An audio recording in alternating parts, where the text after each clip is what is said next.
Okay, so it's telling me we're live. I'm still new with this scheduled broadcast, so I'll check it up again later. But welcome everyone. And first thing I want to say is that the channel will be going back to more regular videos like I published previously at the end of this week. This is just a one-off exercise, so to speak.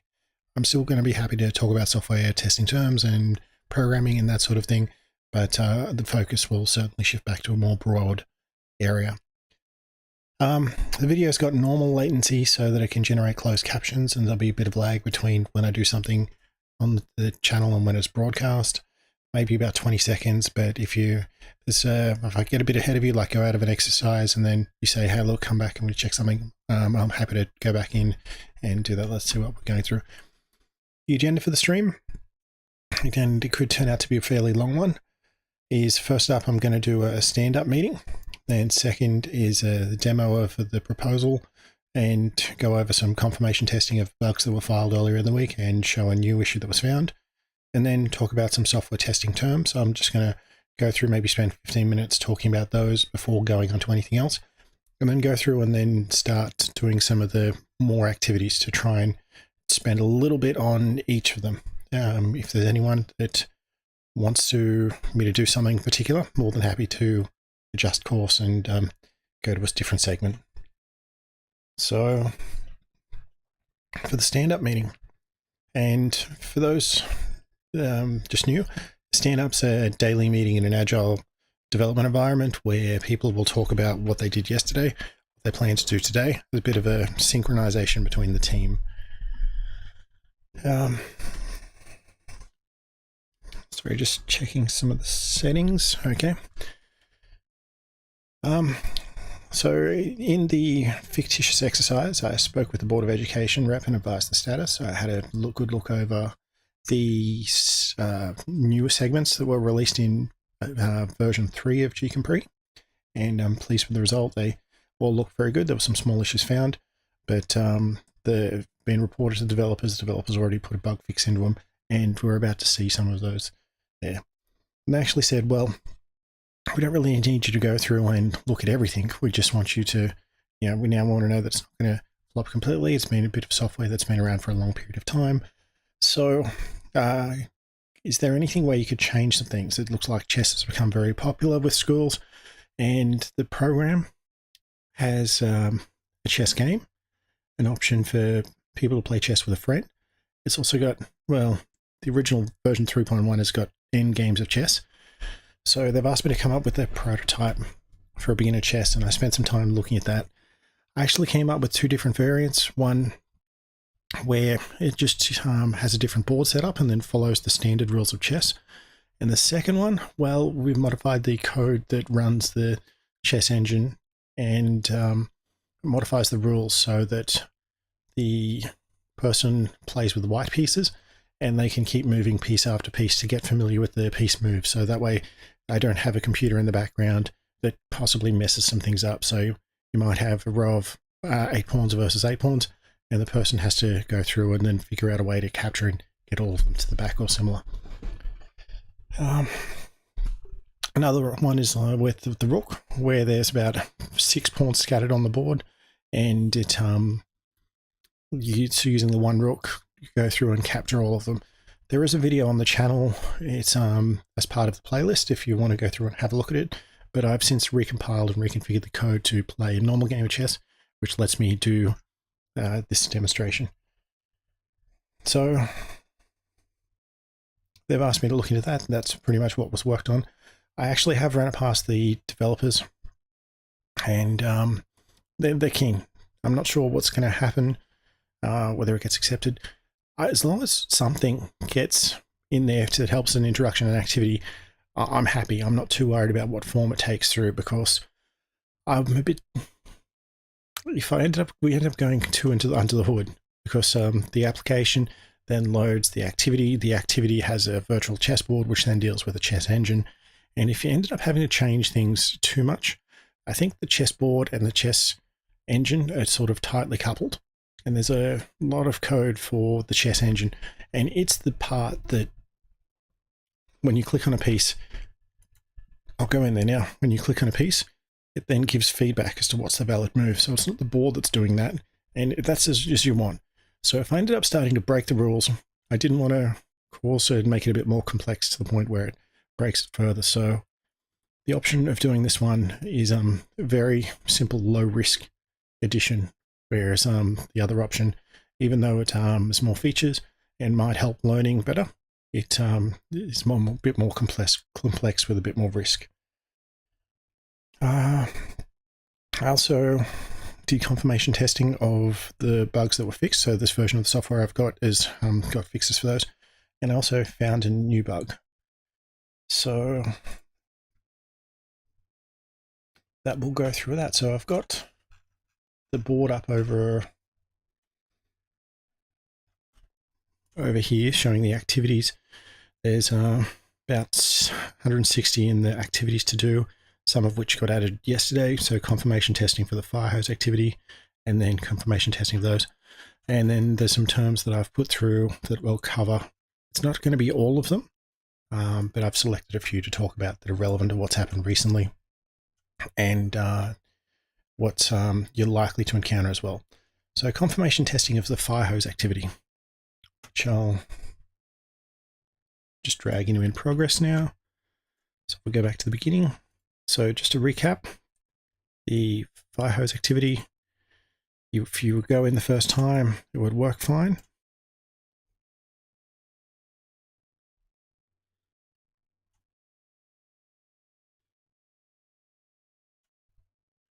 Sorry, it's lagging a bit behind here. I'm not sure why.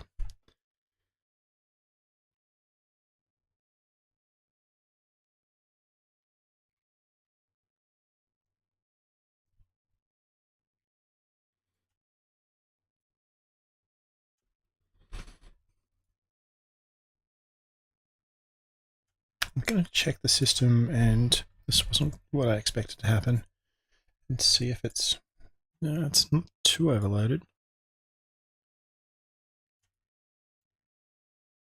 Yeah, it's following and getting through now. It might have been the system paged it out as I was running it and would go back through. But anyway, so the issue wasn't that none of this really worked or anything similar to that, which I don't think's happened. The issue was that if we went in, we went out, and then we went back in, then the pipe would disappear. So running through again. Okay, so we've got that. I'm happy that's correct. There was another bug to do with the primes activity, to go through and find a prime. It would, if we go to the latest level, we can find prime numbers up to 24.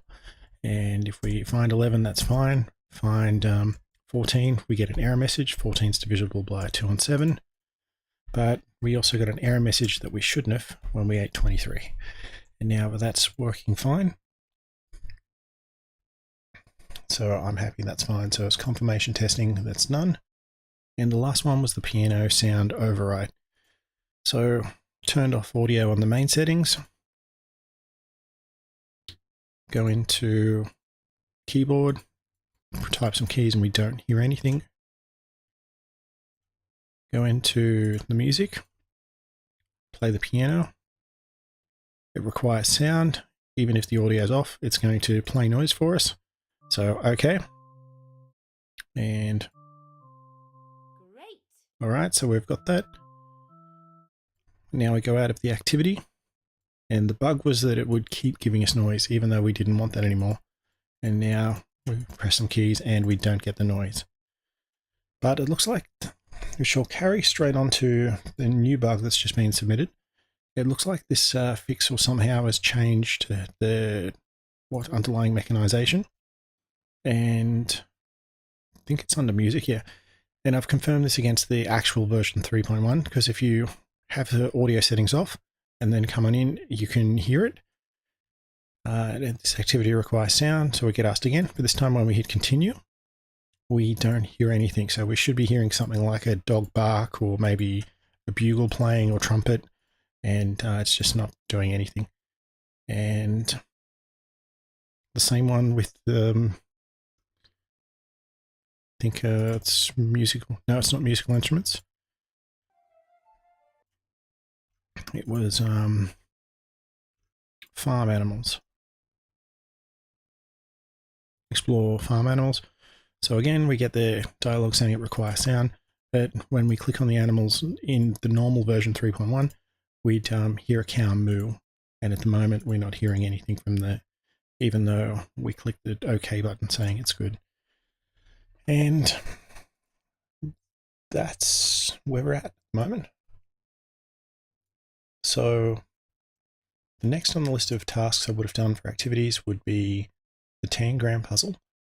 But instead, I'm going to go talk about some configuration management, where that's where the process of making sure versioning and what constitutes a version is kept well under control. If you've got poor configuration management, you might have the latest version of a software on someone's computer. You might go, that's great, I'll keep it on my desktop and I'll keep it in a folder called latest and make some changes to it. Then you might give a copy to a friend, and you and a friend might make different changes to the program at the same time. And then when people are saying like, hang on a second, who's actually got the latest version?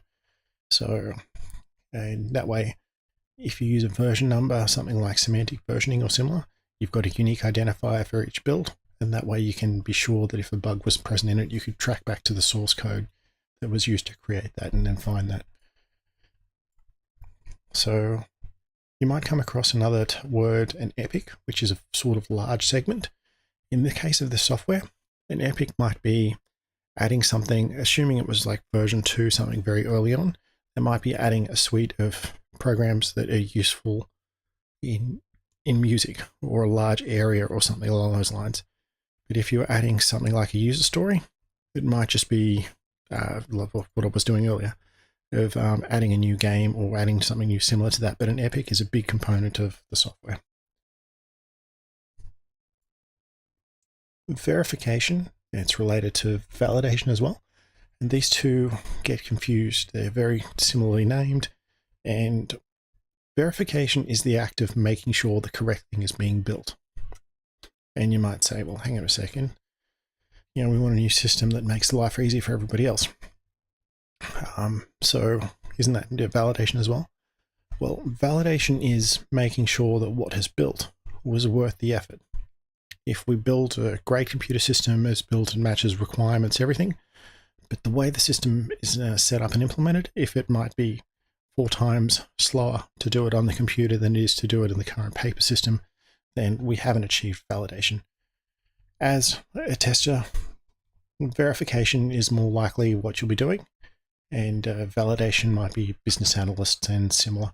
But it does come down as well, because if you do see that you're doing something deliberately wrong, you might want to raise your hand and ask and confirm the requirements that that's what I do. But in verification, you can correctly verify and correctly build the wrong thing. And in validation, we want to make sure that what the effort that we did on the project is worth it in the long term. Memory leak is another item that you might come across. And I haven't seen the code for this, but I'm just going to use this as an example. I've got no reason to suspect this actually happens, but it might create some new variables every time we go through there. So let's just say every time we open this up, we might make it go to the operating system and say, we need to somewhere to store a chessboard. Have you got some memory for us? We want to keep track of where all the pieces are. And the operating system goes, yes, sure. So then make some moves, and then I go out of it. And then I go back in. Again, unless it's been specifically allocated from the beginning, we might go back to the operating system again and say, we need some more memory. You'd expect as you leave that you might tell the operating system, hey, that memory we got earlier, we don't need it anymore, so you can give it to somebody else or something along those lines. But if you didn't, and you went every time we loaded up, and if I go back in 4 or 5 times, I might go to the operating system 4 or 5 times, and each time I've done that, I might go in and get some more memory, but never freeing it.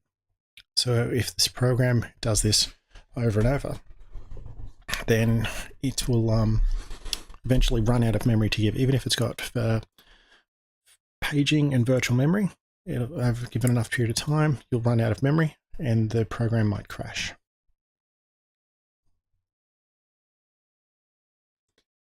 A false positive result is one where there actually no bug exists, but the test procedures failed. And you think there's a bug, but underlying the system has worked as expected.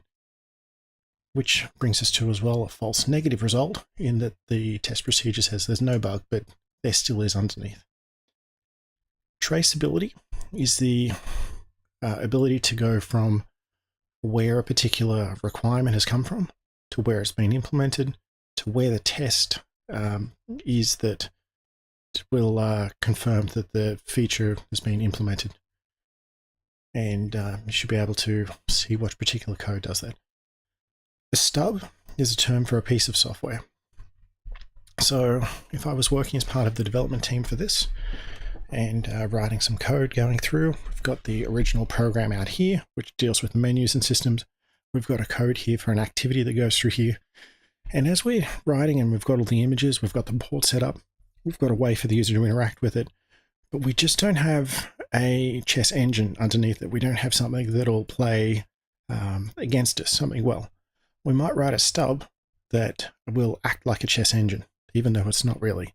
So its first move might be move a pawn out 2, and then it makes a move. So in this case, the black player is the human and I'm the AI. And then I might program it to just keep moving the king backwards and forwards. So that way, if I was the human, I could then move pieces around and check other functionality that makes sure it goes through and the rule set and that everything works fine, up until the point where we actually get an AI that could integrate with the system. So deal with move the stub across. The next term is independence of testing. So some development teams, you'll have testers that work day to day beside. And then some other ones, you might have another group of testers that work within the company, but in a different area, or a dedicated team group of testers that are assigned to it and they don't normally work with the project. Or you might even have testers that are external to it, or also testers that may be from like a government department, like food inspectors that come through. The further away they are from the developers, the more independent they are. And they might pick up bugs in the system that if they're sitting beside the developers, they might, everyone might nod and assume the same thing, but having more independence of it means it's more likely to catch some bugs. The test-first approach is one where, as you're making the requirements, you're writing at the same time tests that will be making sure that that's if functionality's been improved, rather than, and I'm guilty of this before, where I code by the seat of the pants and then go through it and then afterwards write some tests to make it work. There's a V model of software development, and there's a similar one of waterfall, where if you're using, say, military contracting terms, you might have a system specification that designs the hardware and the software and what everything does. Then you might have specific software requirements. Then you might have components, small sections of software for requirements for that. And then as you go back in, you test the software by itself and then eventually end up testing the system in there. So you start with a very high level of what it's meant to do and then work your way through. But compared to Agile, you have locked in everything from the beginning and start your development model as you go through and work your way down into the weeds and then work back through. So if you know exactly what it's going to be, it works okay. But if partway through someone might see a demo and want some change, well, that's a bit harder to do. Usability is the ability for specified users to actually use the software. And you might have people, so an example is people with visual impairments or the ability for text to go through. And you want to make sure the software is usable by a large number of people. I've been doing exploratory testing in this one, but if you wanted to do repeatable testing and have software that's go through, you might have, I'll bring up the operator lock. You might have an actual test procedure that goes through and say, okay, load the application or activity, and then click on next, okay, click on start, and make sure that the test is there. And each of those could be individual checks to make sure that the software and those messages are present. Then the next one might be step 1, click on the lock and confirm that the boat can go through. So click on tux. And then each of those steps you're confirming that it can go through step by step. You might also have other steps in there as well, such as you can open both of these and then confirm that the system doesn't let you. And I'll just about finish up. where it confirms to go through and loads up. So that would be the set of procedures. So you might have someone who's never really used the application before, but you give them the test step, they should be able to complete it for you. Quality assurance, they're the group of people who not necessarily have some sort of overarching responsibility that we make the right thing and that the product is good. But when we document the test procedures and the steps, they're sitting there and independently verifying that we have done the testing that we've said we've done. So if we have the procedures and everything's written and the auditors come through find that we aren't, then QA could be on the hook for that.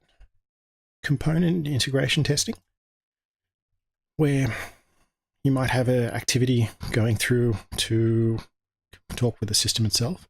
But specifically, if we go back to chess, we might have the chess engine component that if we could just type in the moves without a board, and then we can't have the board object and the activity object and talking together, and that each of those then gets through and is working correctly, talking from the overall application itself to the activity and then to the chess engine. If we were to link all of those together and making sure they work, that would be integration testing.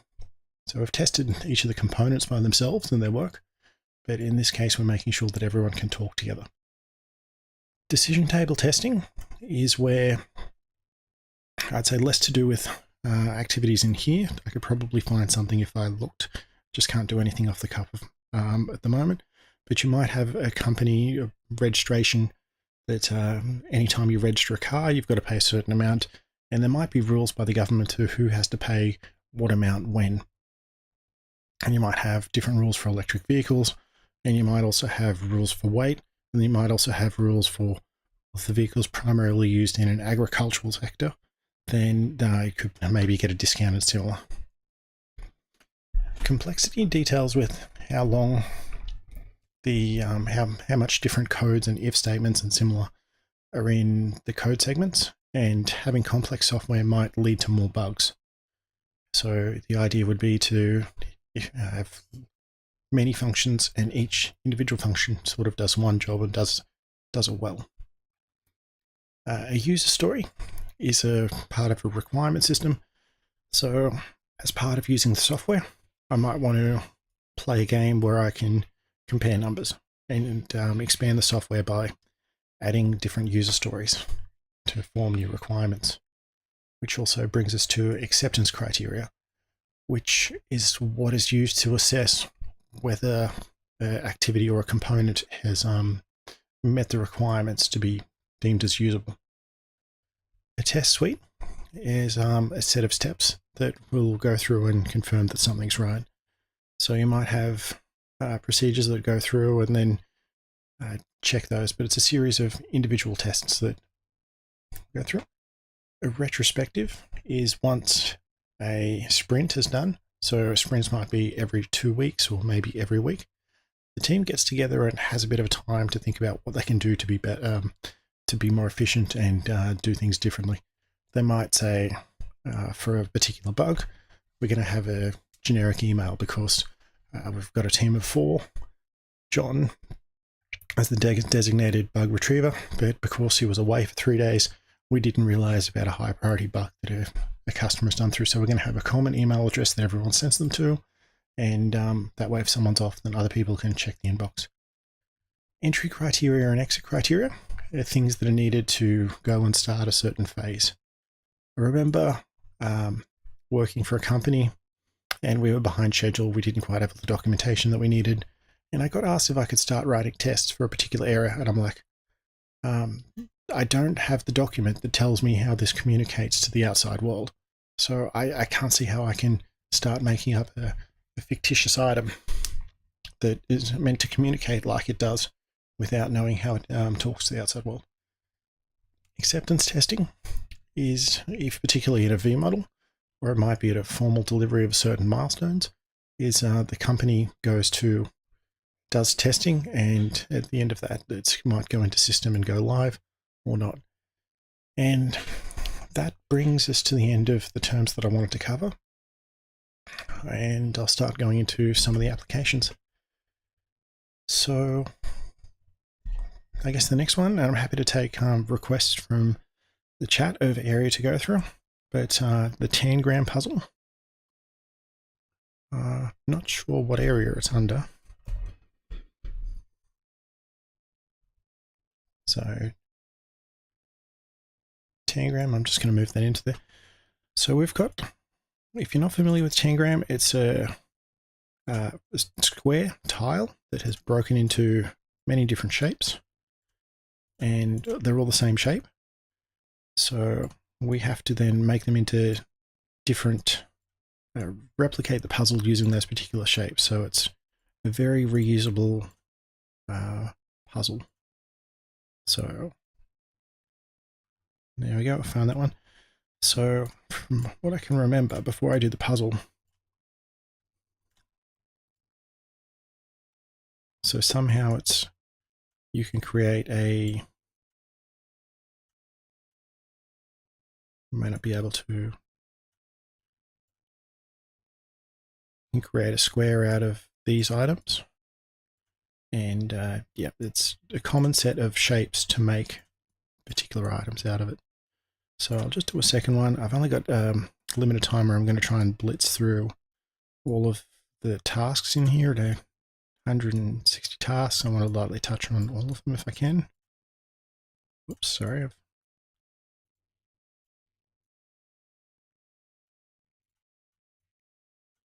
And I'm just going to make sure that once I put all these here, that they'll give me the task completed. I'll just take it outside and spin it around, and we're right to go. So I'm going to move Tangram into done. And if you've got any questions, I am looking over to the chat logs, chat system. I can see it in real time. So if it's something I can help out with, let me know, even if it's not really related to this application. If it's something in general, I'll see what I can do. So the baby word processor. In this one, we've got the keyboard. We can write some stuff and also set the font. So I have a title and subtitle, and I'll turn that into paragraph and then check that the text is smaller than the others. I can check to see if I can load and save it. I won't do it at the moment, not for this one. I don't want to do it on stream, but if I was going to test it offline, I would load and save and make sure that if I exited the program, then came back into it, I'd be able to refer back to stuff as well. I'd also try and put a large volume of text in there to make sure it wasn't limited by something small. And I'll check the help as well. So a simple word processor, just type on the real or virtual keyboard and check some of the keyboards. So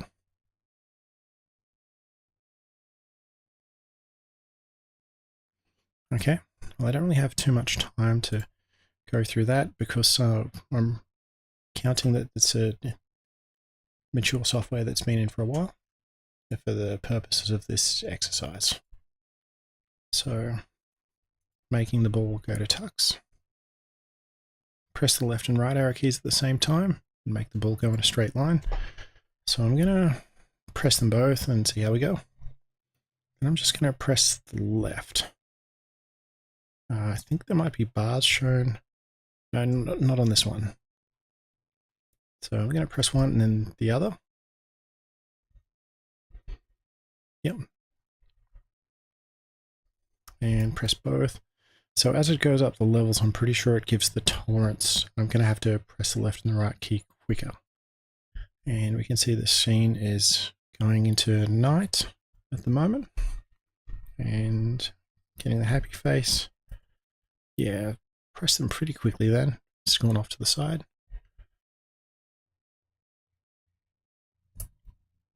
And looks like everyone's gone home. Whoops.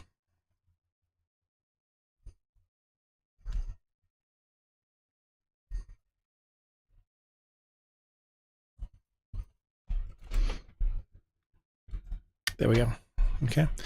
So I pretty much had to get one finger on one side and one on the other one and press them simultaneously. So what you can't see is that I'm dragging the task across as I go. And double tap or click. I've already done the move the mouse and single tap.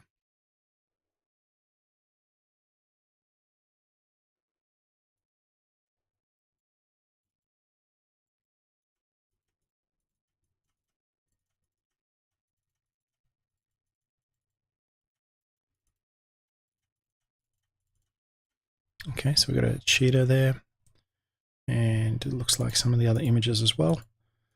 I won't go through one with a lot of them. I am just going to,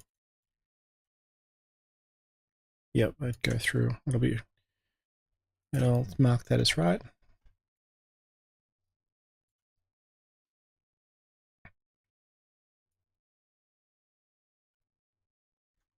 So simple letters.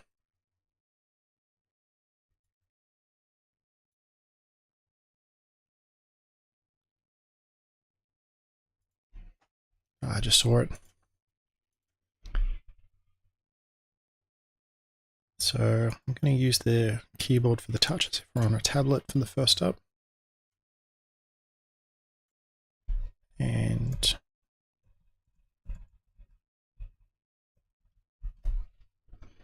I'm going to check the settings because I've just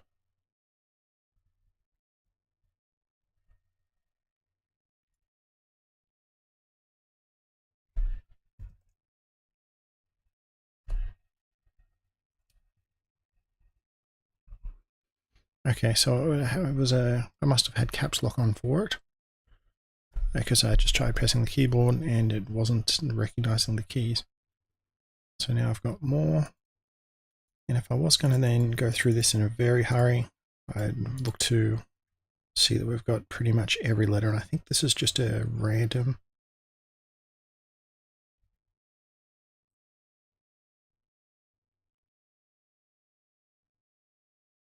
No, it looks like we've got all of the letters here. If they were randomly generated, I wouldn't be too worried if they didn't include everything. But as long as you were able to include everything, even if they didn't present them to the user at the time. So consider that one done. So now falling words.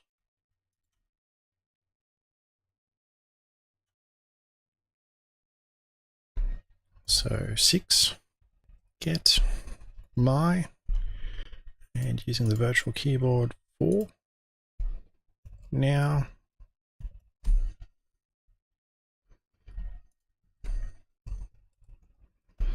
no, I'm not having any luck now. There's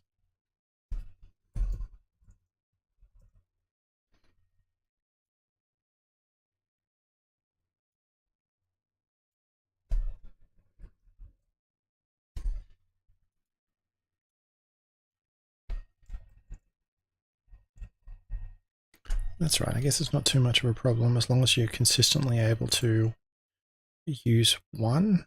The ability to dynamically switch between the two of them. I can't think there'd be too many people doing it unless they really wanted to break the system. And we're right with that one.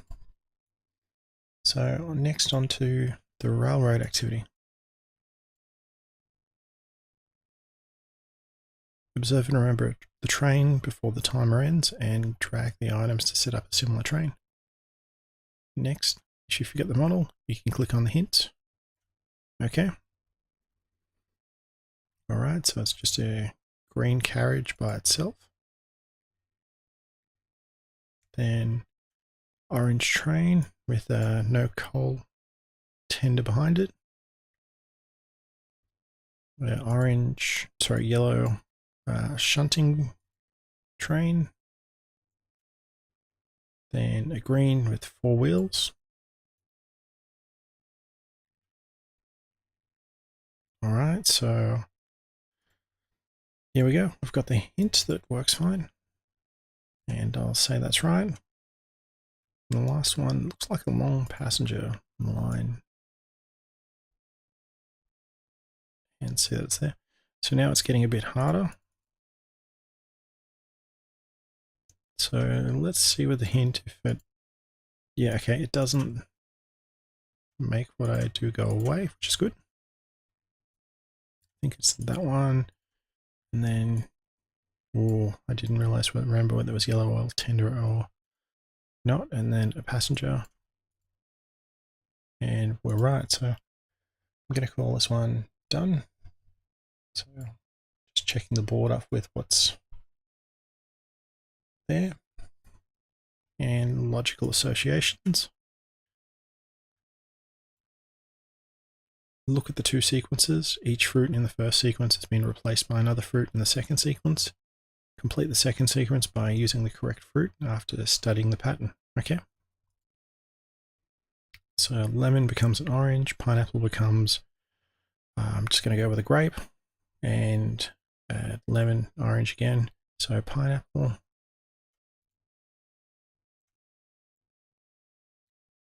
and orange, orange, grape. So lemon, grape, and then pears become lemons, and then grape again. So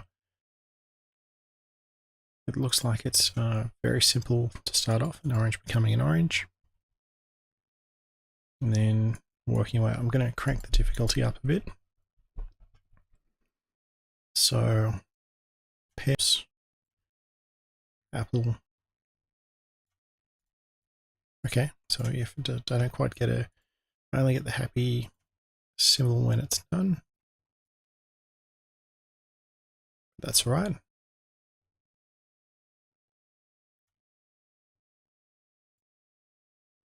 And an apple. And I'll jump out of this one now.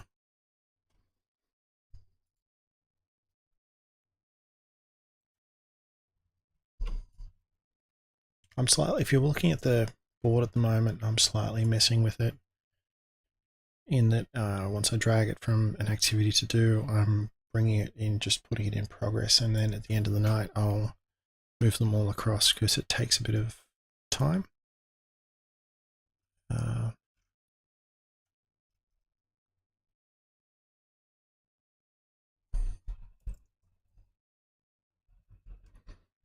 This one should be interesting. This is there's been several games like this before. I know it as Mastermind. So Tux has hidden several items. Find them in the correct order. Click on the items until you find what you think is the correct answer. Then click on OK. The black dot means the correct item is in the correct position, but we don't know which one. And a white dot means there's a correct item, but in the wrong position. So what I'm going to do is we've got 5 different colors here. I'm just going to hit OK and see if any of them blue. So now we know blue is not going to be in there at all. So I'm going to make one green, one red, one white. And red is not in there at all. And with this a green and a white. So I'm going to put a green here. Put a white there, and then try with the violet, and then happy days. I've managed to luck that one.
And I just realized I muted the microphone a while ago, and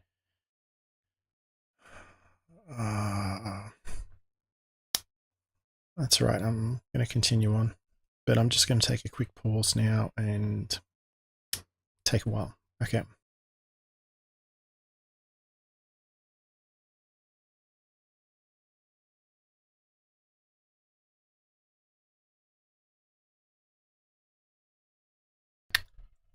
Sorry about that. So remove the red car from the parking lot through the gate on the right. Each car can only move forwards or backwards, horizontally or vertically. You must make some room in order to let the red car move through the gate on the right. Alright, so if I drag the truck all the way down to the bottom, I can get the red car to the side. I'm going to have to move some things out of the way. Moving the truck up here isn't going to do it, so I'm going to have to get this one out of the way, this one out of the way, then move the truck, and off we go.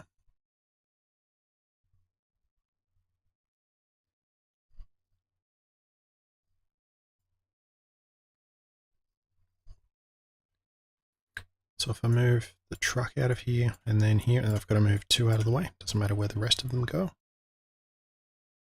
We can go through.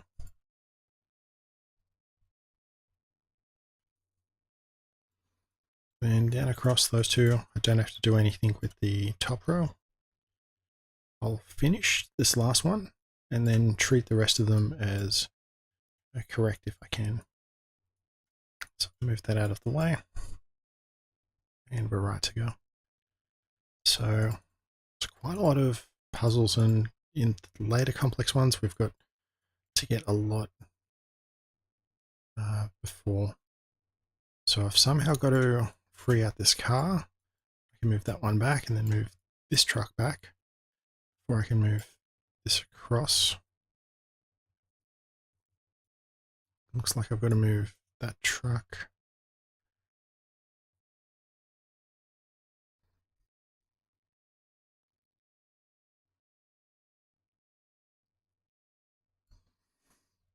No, I'm going to try and work my way through this one.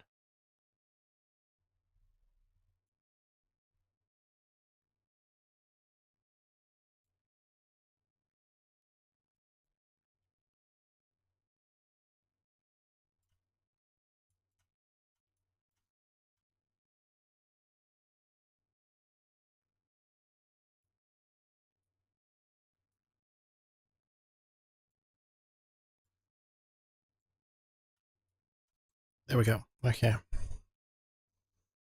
And I'll treat that one as done.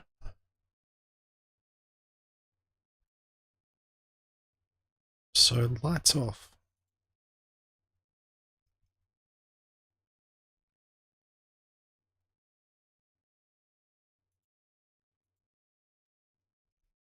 Here we go. It's a puzzle game where if I click on a light, it flips the lights in all the other rooms adjacent to it.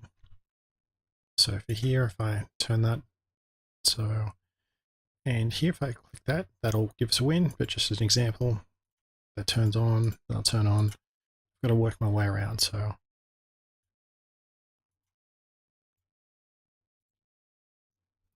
And then I think I've got all of these. So I'm not going to spend a lot of time, one in the middle and then each of the corners. And I'll try the next one.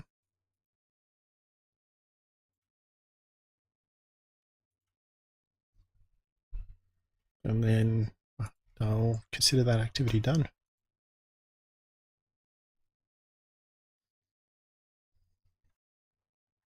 Sudoku. This is, I'd spend a bit of time looking at some of the different levels here. Of course, it goes from very simple to exploring it to getting a bit more complex.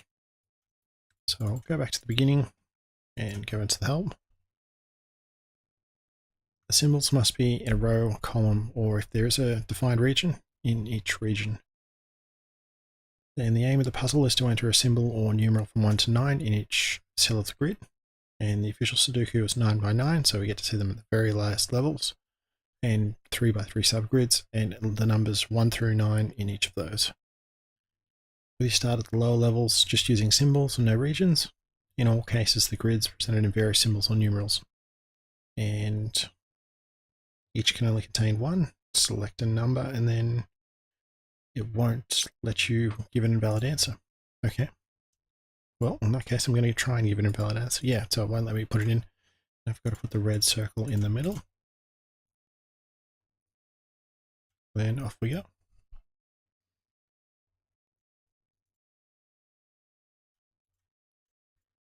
All right, so I'm going to kick it up a notch and go to make it, well, check this just a small amount.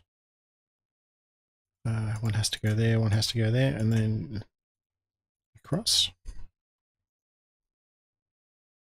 Then kicking it up a level, so we've got 4 symbols now. So I'll put a star there.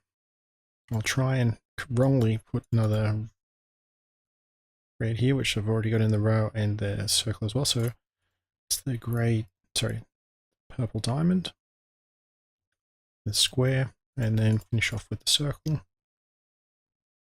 And then kick up another level again. So we've got 5 different items. So it has to go here, and then here. Try the triangles now.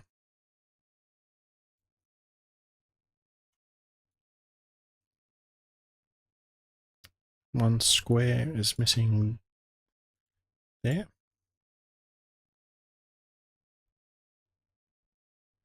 Diamond.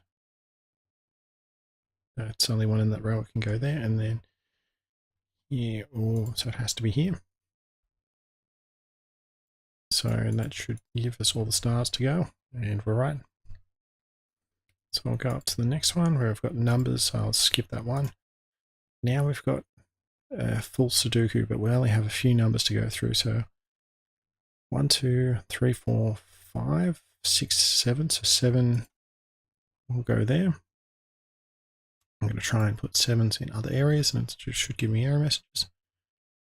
Let's see what's missing. 8 and 9. So there's 8 already in this column, so that has to go here.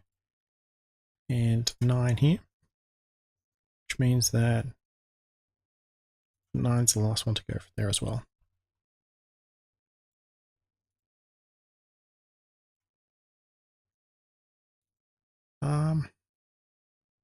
No, I won't try and solve a very hard one, just because I'm trying to blitz through them all. But it might be something I'll look back later.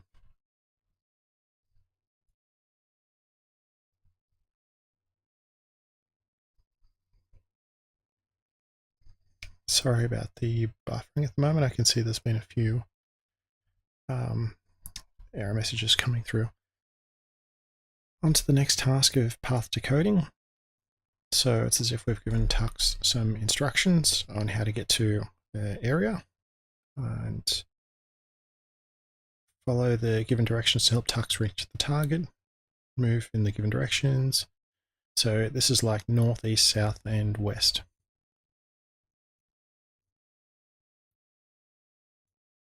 So move east, north, north, east, north, east, east, south, east, south, south, south, and south again. So we've got to go to the flag, but we're going to take the long way. So west, south, west, south, west, west, north, north, north, east, north, east, east, and east. Let's see what the large map looks like a lot, and let's go for it.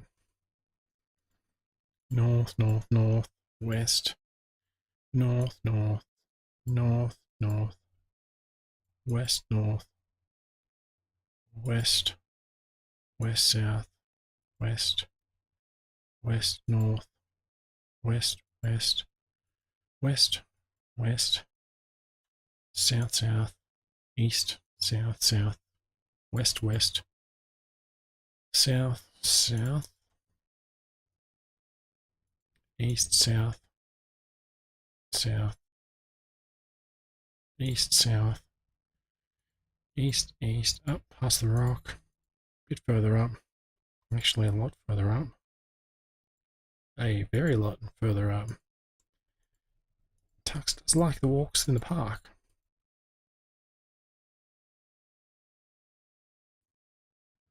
And there we go. So I'll go back to check the settings. Oh, yep. Some different grid sizes.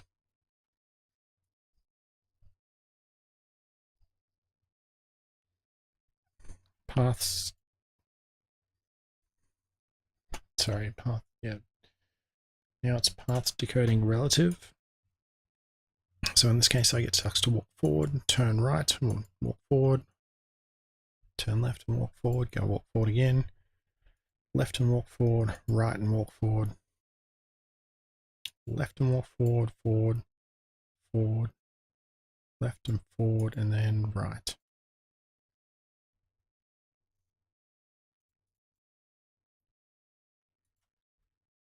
Follow the directions to help Tux reach the target. And Tux is following the directions. The directions are relative to the current orientation of Tux. Means that up moves forward, down moves backwards, left moves to the left, and right moves to the right side of Tux. Makes sense? But there's no backwards, but that's right. That's not a showstopper at all.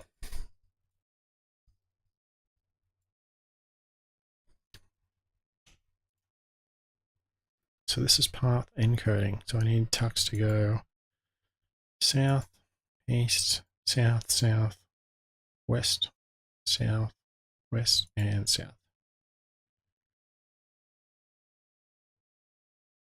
Use the arrow buttons, move until I reach the target. And absolute, not a problem.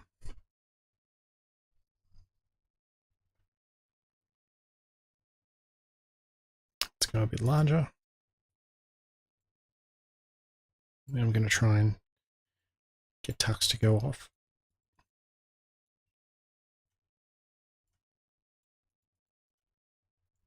We're getting a few errors go through.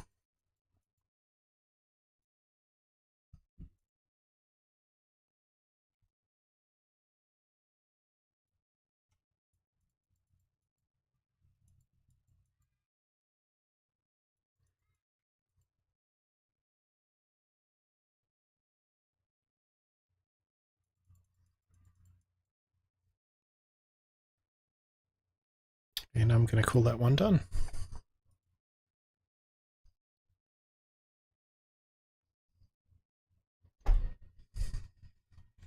Just going to stop and check something.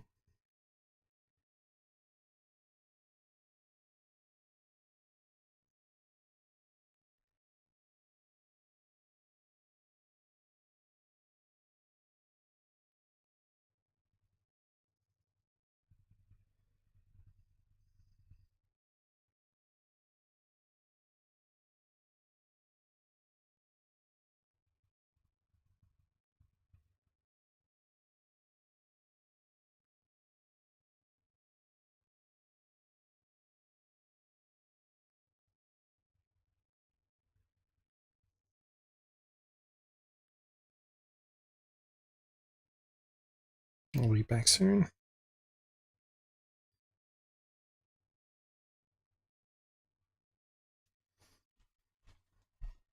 All right, so next up is path encoding relative. So we're going forward, forward, left, right, forward, right, forward, forward, right, left, and forward for the last one. Move Tux along the path to reach the target.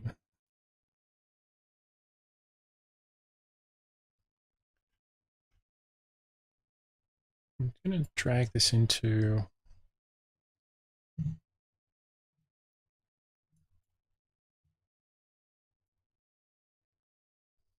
follow up.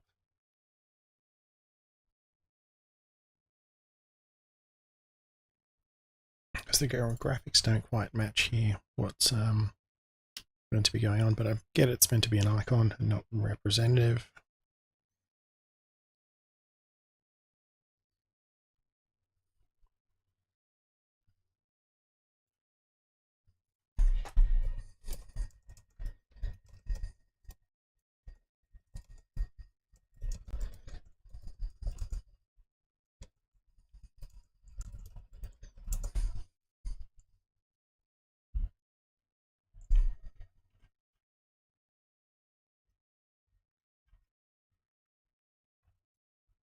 Okay, but otherwise looks good. I'm going to jump into one of the harder ones. Forward, forward, left, right. So let's try with the keyboard.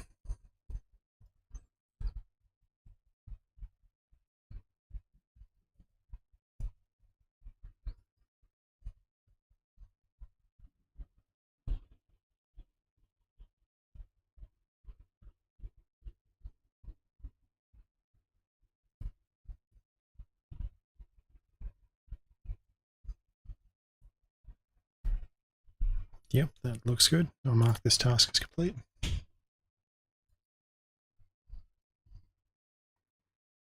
So the 15 game, if I remember that right, we've got to shift items around to 16 possible spots, 15 items inside, and they move around to form a picture. So arrange the pieces in the right order. Click or drag any piece to the next empty space. It'll move to the empty space. And arrows move a piece to the empty space. So I'm guessing if I hit the down arrow, now move an item up into an empty space. Okay. That's getting a bit confusing for me, so I'm just going to move things around with the mouse.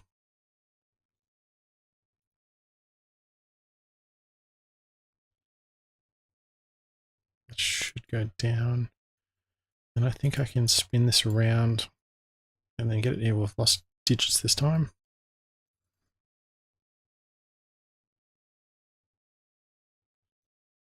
Got them back again. So I should be able to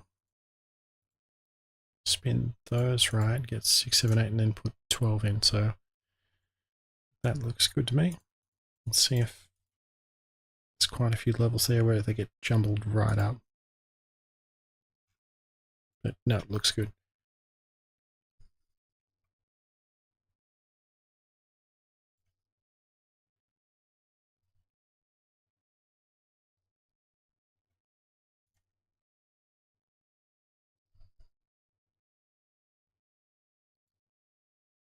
And the Tower of Hanoi.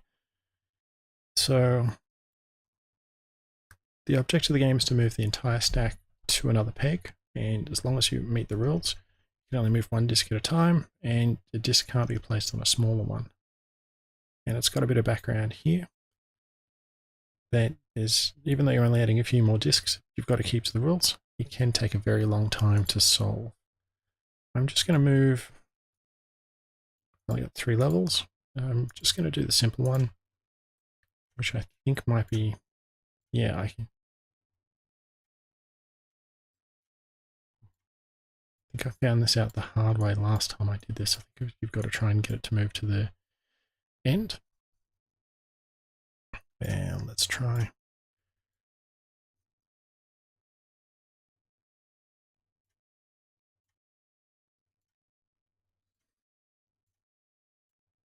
This one. And no, it's got to be there to get that to the side and then go through. So now we're going to move them over. Smaller one, it can work. Move it to a smaller one, which it won't. And it looks good to me.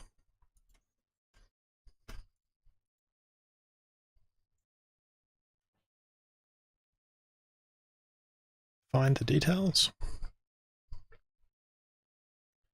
So if I guess click here and drag it, and there's the archway. So we've got small red circles here. We've got a shed, and then I guess a lady crossing the bridge. Let's see what we've got. Paintings, simple photographs, and complex photographs. Okay. You can change the settings there. We're back to the lady. And we've got the trees and the clock tower. Sure, looks good. I'm going to go through for, there we go, we've got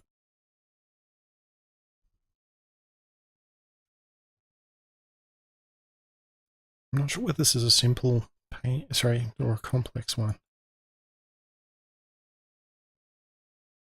Actually, I have to do this one now. So I can't go to the Sydney, see a photo of the Sydney Opera House and not do the task related to it.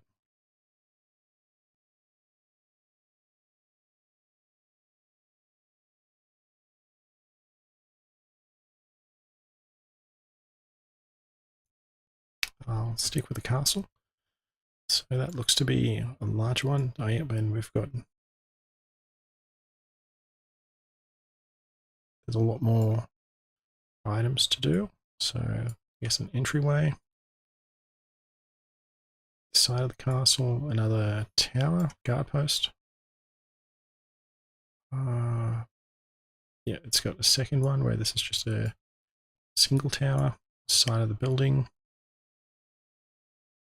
and the water off in the distance.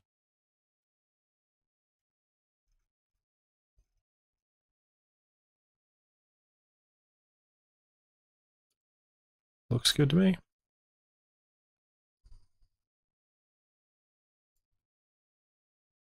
Now we're getting into some of the musical ones. So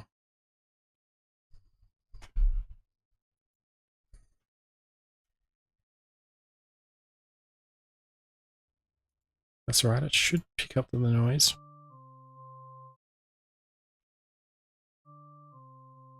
Fantastic. I've just got the level on the stream going out to be pretty low. It's loud going into my ears. Way to go.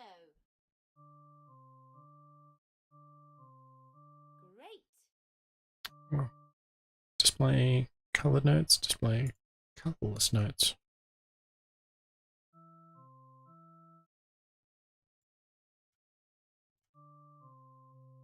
Oh, yep, that makes sense now.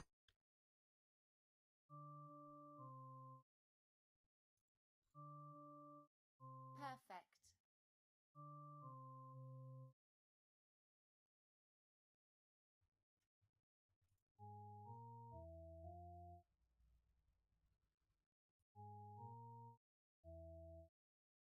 Awesome.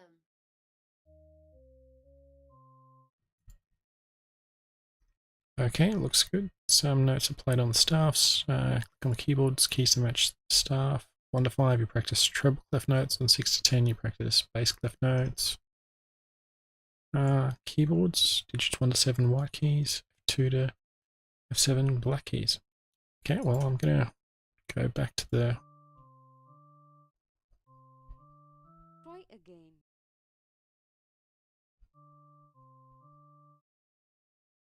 Try again. Let's try again.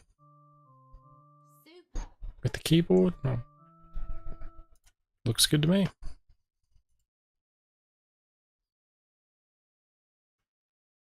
Play rhythm. So just have to touch at the same time.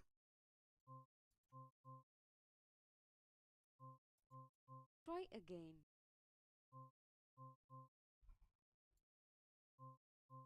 Try again. Yeah, my rhythm is not the best. There we go. That's right, I've passed one. I'm okay with that. Click on the drum following the same rhythm. If you click the correct times, another rhythm is played. If not, try again. Odd levels display a vertical line. Click when it's in the middle. Even levels are harder. There's no line. You must read the note length and play the rhythm accordingly. Click on the metronome to hear the quarter notes as a reference. I'm going to see what happens if I change it to...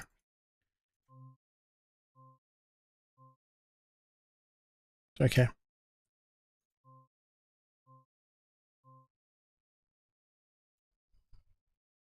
No worries, I'm marking that one as done. Melody. So I've got a xylophone.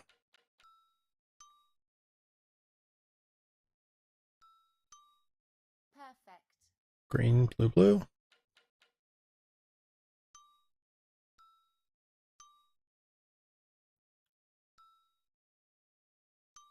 Great. It's a bit weird. It's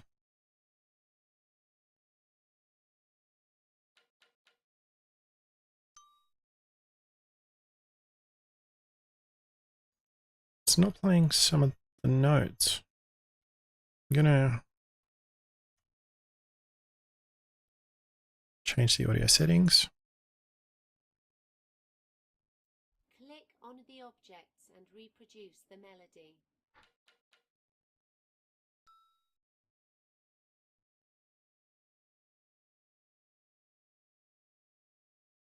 Awesome.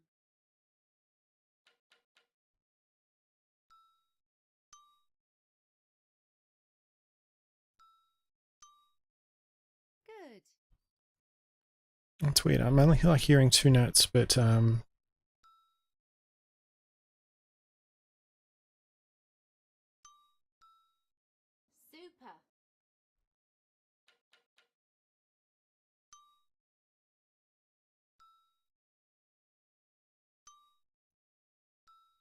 Fantastic.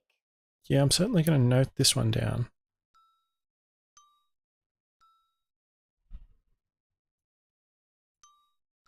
Awesome.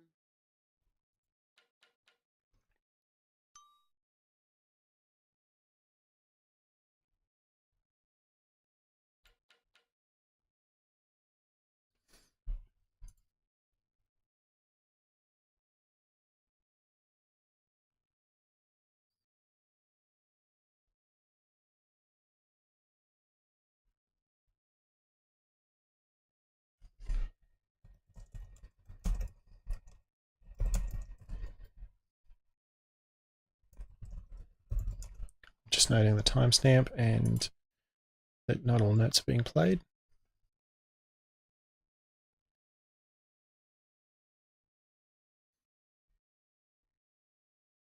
Click on an audio card and find its double.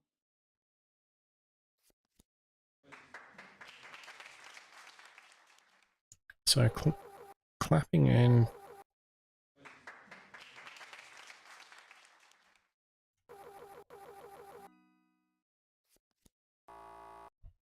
oh, 50-50. There we go.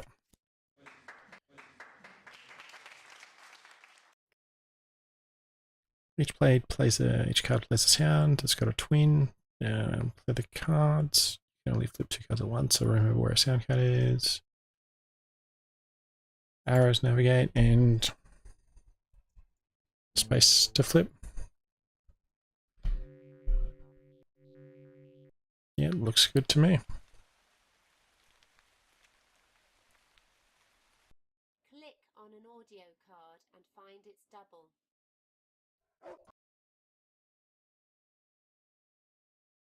Click on an audio card and click on an audio card. Click That on was an audio card and find its weird. double. So when I left, I was still hearing noise.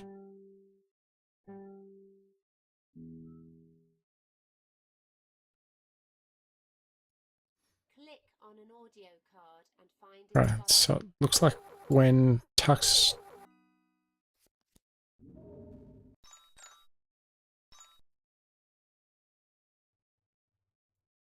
Click on an audio card and find its double. it looks like it finishes playing Tux's noise. Click on an audio card and find its double.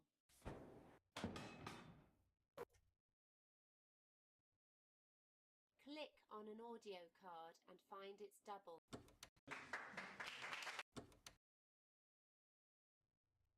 No, it's not really following through now, but that's right. Okay. I'll treat it as done without any issues. And Click playing. on a tux card, listen and find its double. But I'm going to make a note about that one. Yeah, number of players. Okay, so we've got 2 players that I can select.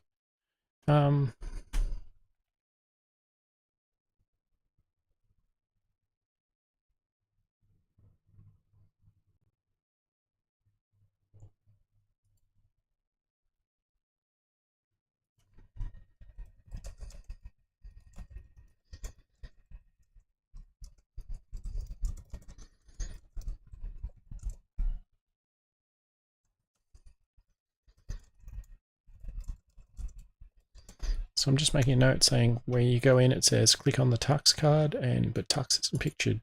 It's the GCompris logo, which is minor in the scheme of things.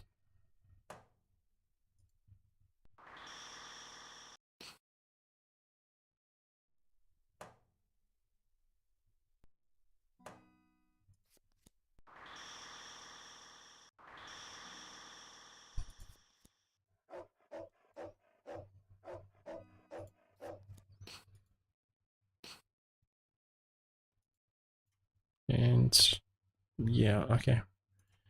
Not going to worry too much about all of those.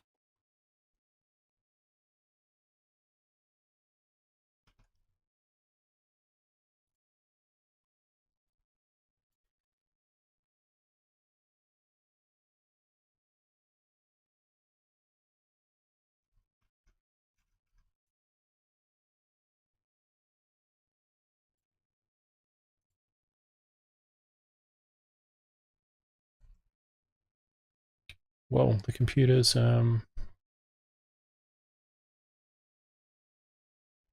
it looks like it's not liking. Oh, it's definitely buffering there. Yeah, it's not liking having the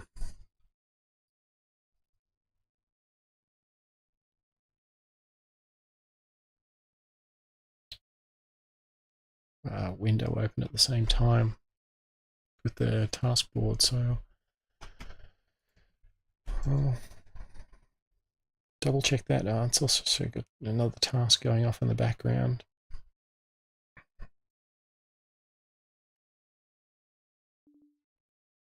It's using up a bit of CPU.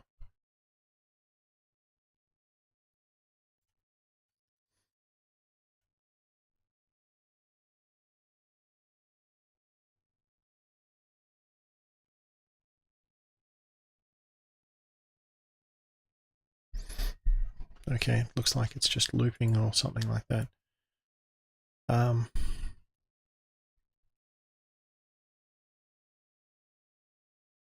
right, I think I'm just going to keep doing this as unlisted or similar, and I'll wrap the stream up there. It looks like it's buffering and messing with it and causing issues. So if I'm getting error message and it's painful to watch, I think I'll just bail out here. So thanks for those people that have tuned in, and have a good evening.